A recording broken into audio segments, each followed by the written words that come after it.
He spent years hiding the woman who helped him rise, and on the night he finally felt accepted by the elite, he introduced his own wife as a cleaner.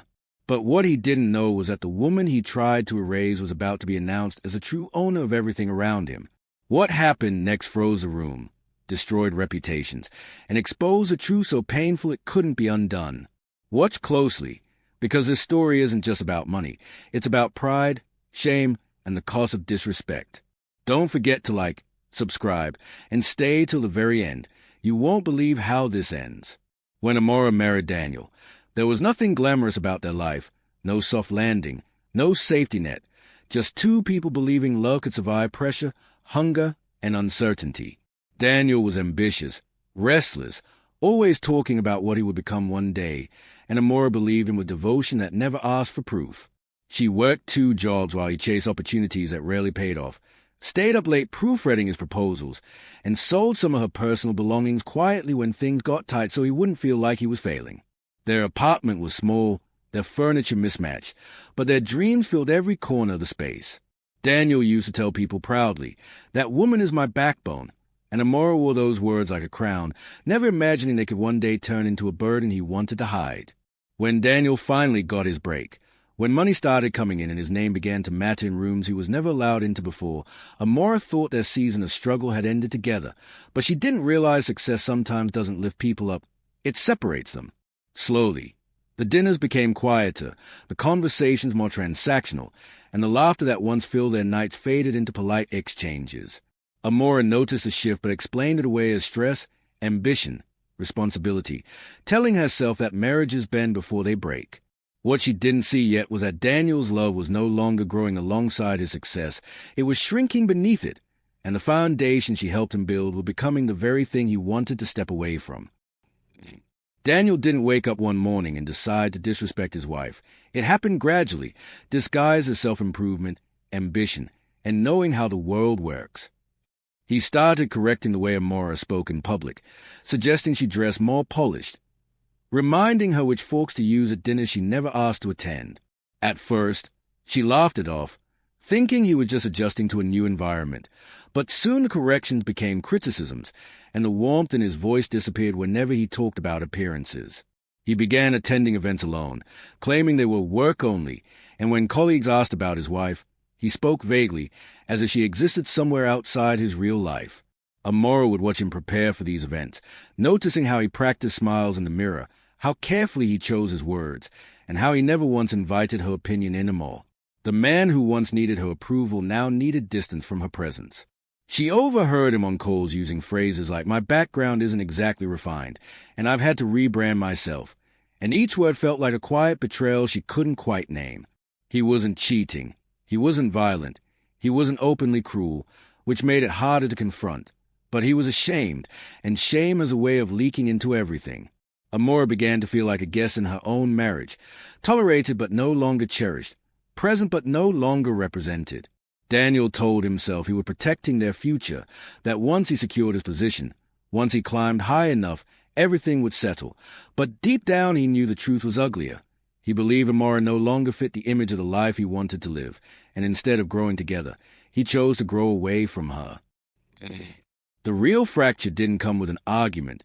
It came with silence, the kind that builds walls without making noise. Daniel stopped posting photos with Amora, stopped mentioning her achievements, stopped letting her be seen beside him in rooms where power circulated. When she asked why, he laughed it off, saying things like, "You know how these people are," or "It's just politics." But every excuse carried the same message: you are a liability here. Amora felt it most during small moments, when he introduced himself without mentioning her, when he changed topics as she joined conversations with his colleagues, when he gently guided her out of group photos. She began questioning herself, wondering if she was holding him back, if loving him meant stepping aside, and that quiet self-doubt hurt more than any insult. Around this time, Amora received calls from lawyers regarding her late father's estate, a man Daniel never took seriously because he lived modestly and kept his business private. There were documents to review, shares to acknowledge, meetings to schedule, but Amora delayed everything, overwhelmed by grief and confusion, not fully understanding the scale of what was being placed in her hands.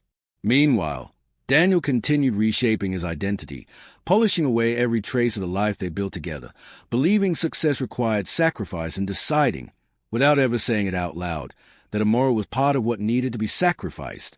He didn't hate her, which made it worse, because indifference can wound deeper than anger. And while he thought he was managing perceptions, controlling narratives, and building a future on his own terms, he had no idea that the woman he was quietly raising was standing at the edge of a truth that would soon force everything into the open, whether he was ready or not. The invitation arrived on a quiet afternoon, sleek and understated, carrying the weight of rooms Daniel had spent years trying to enter, a private billionaire networking gala hosted by one of the most powerful investment groups in the city, attended strictly by vetting only, spouses encouraged, reputations expected. Daniel read the email 3 times, his heart racing, pride swelling, fear creeping in right behind it, because this was a room where careers were accelerated or quietly buried, where the wrong impression could cost millions and the right one could change everything. He imagined himself walking through the doors, shaking hands with people whose names moved markets, finally being seen as someone who belonged. But the image cracked the moment he thought of Amora standing beside him, not because she lacked grace, but because she didn't match the version of himself he had sold to these people. That night, he barely slept, pacing between ambition and anxiety, rehearsing conversations in his head, calculating optics, telling himself this event was bigger than feelings, bigger than marriage, bigger than honesty. When he finally told Amora about the invitation, he spoke with excitement but avoided eye contact, already planning how to manage her presence without acknowledging her place. And when she smiled and said she was proud of him, it only deepened his unease, because pride is harder to betray than anger. Daniel knew this night would define something. He just didn't yet understand that it would define him in ways he could never undo.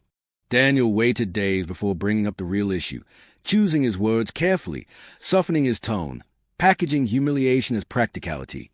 He told Amora the event organizers were short-staffed and that he had mentioned she could help out, that it would be a good way for her to attend without pressure, that she could observe how high-level events worked, maybe even network quietly. He spoke like a manager presenting a reasonable solution, not a husband stripping his wife of dignity. At first, Amora thought she misunderstood him, laughing nervously, waiting for the punchline that never came. And when she realized he was serious, the silence between them stretched painfully long.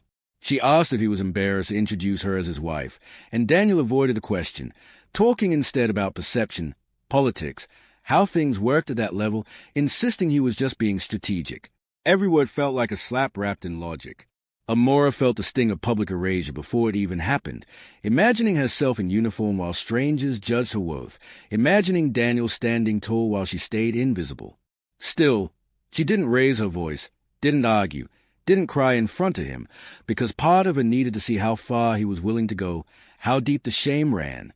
When she finally said yes, Daniel exhaled in relief, mistaking her composure for acceptance, not realizing that sometimes silence isn't surrender, it's observation. Amora agreed because she needed clarity more than comfort, truth more than reassurance. In the days leading up to the gala, she replayed their conversations, his deflections, his justifications, and understood something painful but freeing.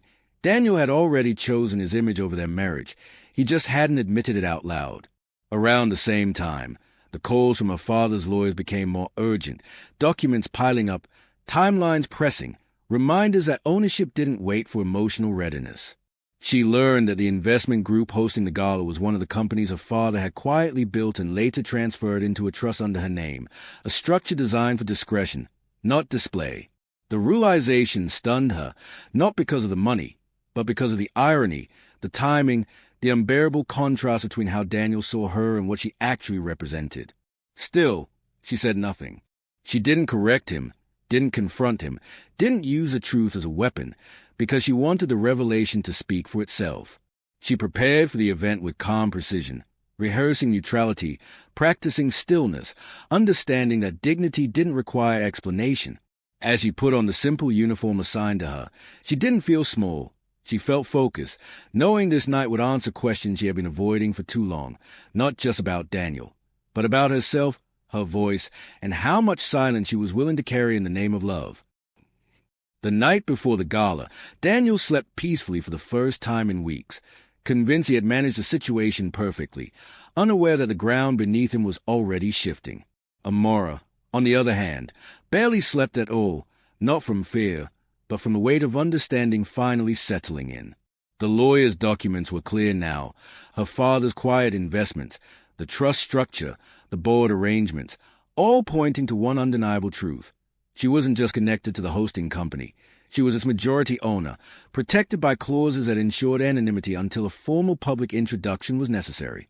Her father had believed power worked best in silence, that influence didn't need to announce itself to be effective, and Amora had inherited that same restraint without realizing it.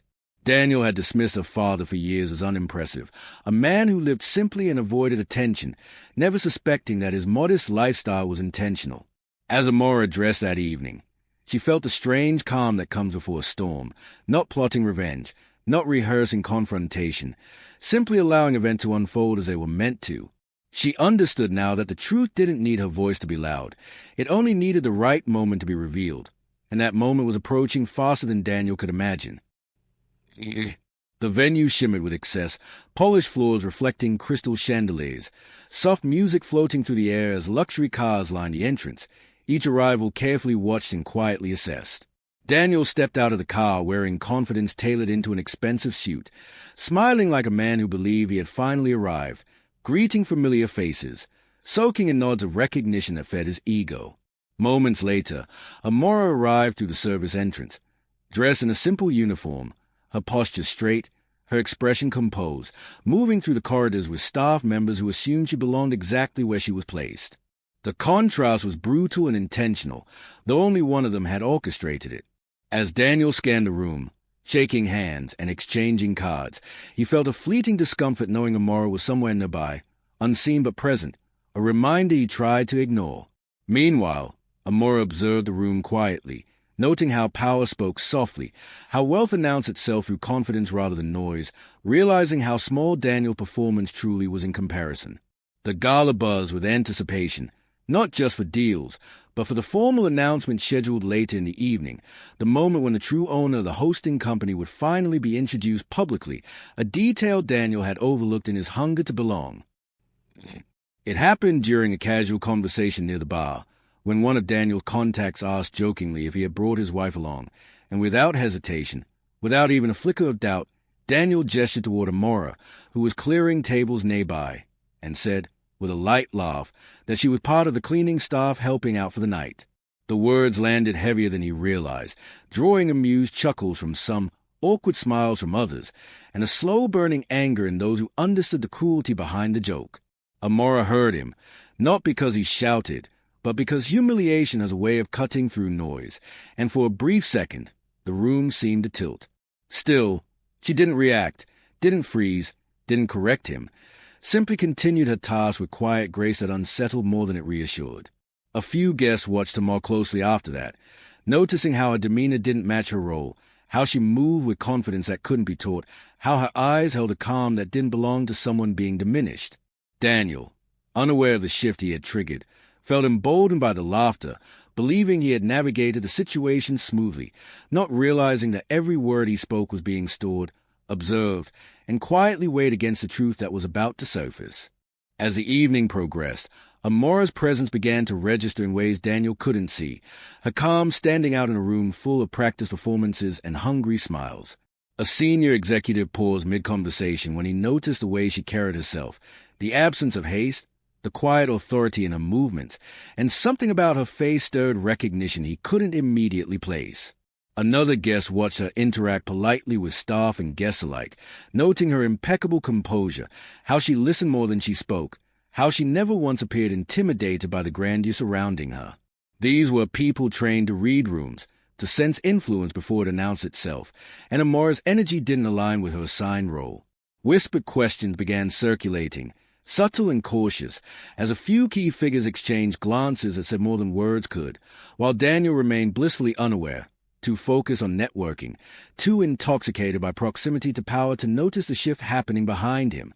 Amora, sensing the change, remained steady, understanding that attention, once drawn, couldn't be redirected, and that the truth was beginning to surface not through confrontation, but through recognition, which is far harder to dismiss.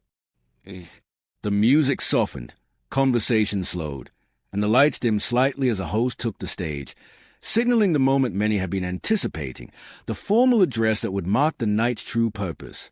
Daniel straightened his posture, adjusting his suit, assuming the announcement will be another distant billionaire, a name to applaud, a face to remember for future leverage. The host spoke about legacy, discretion, and the value of building quietly, praising the company's founder for creating something powerful without spectacle, then transitioning into the reason the gala existed at all, the public introduction of the company's rightful owner and majority stakeholder.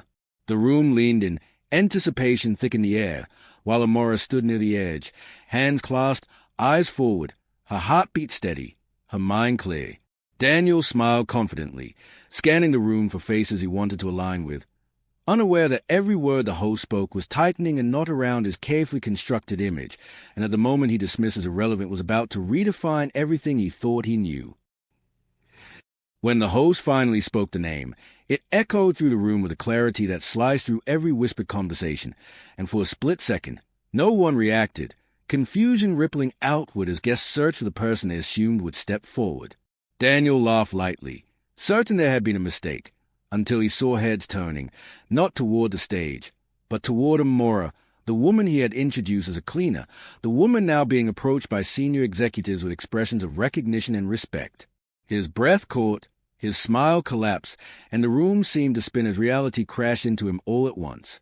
Cameras shifted, whispers erupted, and the host repeated her name, this time with emphasis, confirming her identity, her ownership, her authority. Amora stepped forward calmly, shedding nothing but the assumptions placed on her, and in that moment, the power dynamic flipped completely, not with drama or revenge, but with undeniable truth. Daniel stood frozen, trapped between disbelief and panic, realizing too late that the person he had spent years minimizing was the one who now owned the room, and that there was no explanation, no apology, no performance that could undo what had just been revealed. The silence that followed the announcement wasn't empty.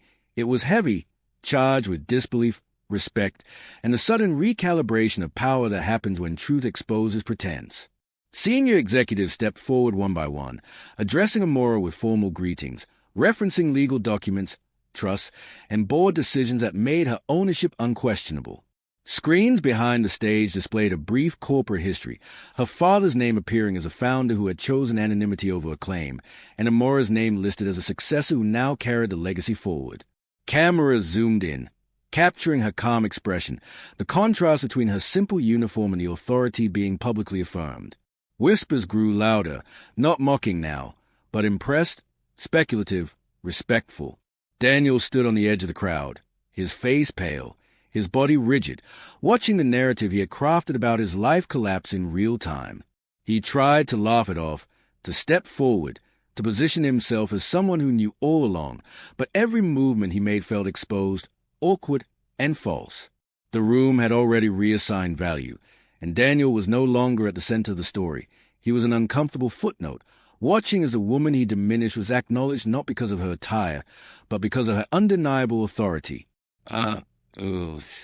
Daniel had imagined many versions of failure in his life, losing deals, missing opportunities, being outsmarted by rivals, but none of those fantasies prepared him for the slow, suffocating collapse happening around him now. As Amora was escorted toward the center of the room by executives who spoke to her with respect and familiarity, Daniel stood frozen on the edges, watching conversations he could no longer enter, realizing that the smiles he had relied on were no longer meant for him. People who had laughed at his jokes minutes earlier now avoided his eyes, not out of cruelty, but out of instinct, because proximity to embarrassment is dangerous in rooms where power circulates. He tried to laugh it off, telling himself he would explain everything later, that once Amora spoke to him privately, things would make sense again, but the truth was already spreading faster than he could control. Whispers followed him as he moved, fragments of sentences about arrogance, misjudgment, and disrespect, and each step he took felt heavier than the last. When he finally approached Amora, interrupting a conversation with board members, his voice came out unsteady, cracking under the weight of panic he could no longer hide.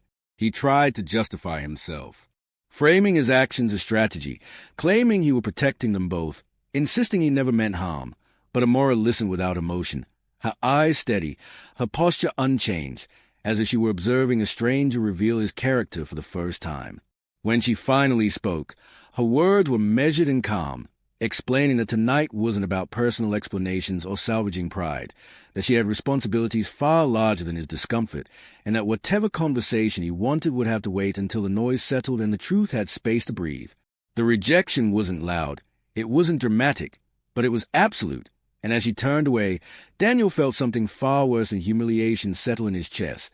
The realization that he no longer mattered in the way he thought he did, and that the power he chased so desperately had never truly been his to begin with. Long after the cameras stopped flashing and the guests began to thin out, Amora found herself alone in a quiet corner of the venue, the echoes of the night still humming beneath her skin. She thought about the weeks leading up to this moment, the emails from lawyers she had initially ignored, the meetings she postponed because she wasn't ready to confront the truth about her father's legacy or the shift it would demand from her life. She remembered sitting across from Daniel at dinner, listening to him speak about perception and image, watching him slowly distance himself from the very person who believed in him when no one else did, and realizing that his ambition wasn't the problem. It was his fear of being seen as anything less than perfect.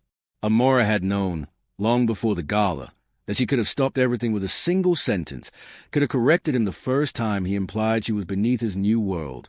But she chose not to, because confrontation would have given him the opportunity to perform remorse, to manipulate the narrative, to explain his way out of accountability. Silence, on the other hand, allowed the truth to reveal itself naturally, without interference. She didn't feel victorious, and she didn't feel cruel. She felt clear, finally seeing her marriage without the filter of loyalty or hope. Her father had taught her that real power doesn't announce itself. It waits, observes, and speaks only when necessary, and tonight proved that lesson in ways she could never forget.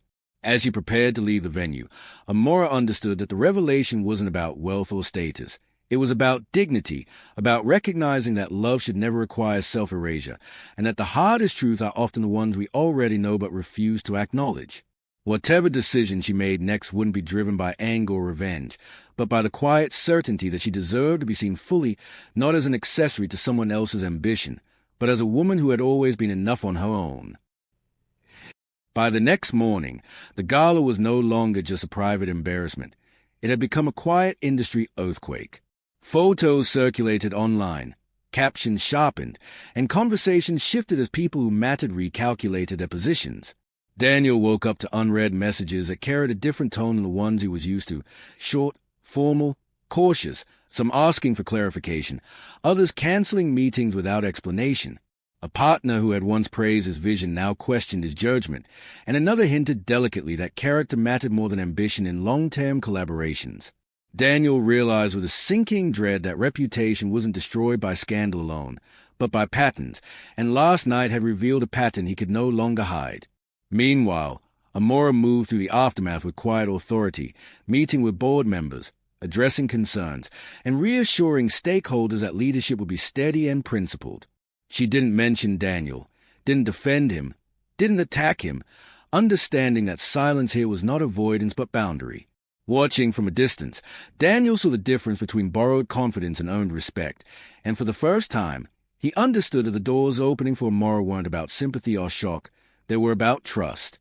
The world he worked so hard to enter was closing around him, not out of malice, but because it had seen something it could not unsee. They finally spoke days later, not in anger, not in a dramatic setting, but in the quiet familiarity of their home, a place that once held shared dreams and now felt like neutral ground. Daniel tried to start with apologies, rehearsed and clumsy, explaining pressures, expectations, fear of judgment, anything that might soften the truth, but Amora stopped him gently, asking him not to explain her pain back to her. She spoke slowly, deliberately, not accusing him of cruelty, but describing absence, the absence of pride, the absence of protection, the absence of partnership. She reminded him of the years she stood beside him when he had nothing to prove, of the moments he once celebrated her presence rather than hid it, and asked him when exactly love became conditional on appearances. Daniel listened, really listened, for the first time in a long while, and the weight of his choices settled fully, not as shame imposed from outside, but as recognition from within. He admitted he had been afraid, not of losing her, but of being seen as ordinary, and in chasing significance, he had diminished the person who made his life meaningful. There were no raised voices, no slammed doors, just a painful clarity that stripped away excuses and left only responsibility behind. Amora didn't make a decision immediately, because she knew life-altering choices shouldn't be rushed or fueled by emotion, but by truth that has had time to settle. In the days that followed, she reflected on who she had been shrinking herself into to preserve peace, how often she had accepted silence as compromise, and how easily love can turn into self-neglect when dignity is postponed. She told Daniel that forgiveness and reconciliation were not the same thing, that acknowledging harm didn't automatically rebuild trust, and that healing required more than regret, it required transformation. For now, she chose space, not as punishment, but as clarity, choosing to step fully into her own life without carrying the weight of someone else's unresolved insecurities. Daniel accepted her decision quietly, finally understanding that consequences weren't acts of revenge, but natural outcomes of choices made repeatedly over time. As Amora walked forward into a future she had once delayed out of loyalty, she felt neither triumph nor bitterness, only a steady resolve to never again make herself smaller so someone else could feel bigger, knowing that whatever came next would be built on truth, dignity, and the strength she had always possessed. Time has a way of forcing reflection when distraction is no longer available, and for Daniel, the weeks after the gala were filled with an unfamiliar silence that no amount of ambition could drown out. Invitations stopped coming, meetings were postponed indefinitely, and the world that once validated him through proximity now kept him at a careful distance. Alone with his thoughts, Daniel began replaying moments he had once dismissed as insignificant, the pride in Amora's eyes when she spoke about his early ideas, the sacrifices she made without announcing them, the way she believed in him when belief had no reward. He realized that his downfall wasn't caused by one cruel introduction or a single moment of arrogance, but by a series of small choices that gradually reshaped him into someone he barely recognized, a man who valued perception over integrity and access over loyalty. Watching Amora step confidently into leadership from afar, he understood that his strength had never come from wealth or power, but from a self-respect he had slowly abandoned. Regret settled in not as a dramatic wave, but as a constant ache, the knowledge that he had lost something irreplaceable not because he lacked success, but because he failed to honor the person who stood beside him before success arrived. Months later, the contrast was undeniable. Amora stood in a bright boardroom, leading with quiet assurance, her name now spoken with respect, her presence no longer questioned or diminished. She moved through her new life without bitterness, grounded in the knowledge that she had chosen truth over comfort and dignity over illusion. Daniel, on the other hand, watched from a distance, rebuilding slowly, stripped of shortcuts, forced to confront himself without the shield of status. There was no dramatic reunion, no public apology, no cinematic closure, because real life rarely offers those moments. Instead, there was growth born from consequence, strength born from clarity, and a lesson etched deeply into both their lives. Love should never require invisibility, and respect is not something to be negotiated after success, but something that must exist before it. The story ended not with applause or spectacle, but with two people standing in very different places, shaped by the same moment, one who learned to see herself fully, and another who learned too late what it meant to truly see someone else.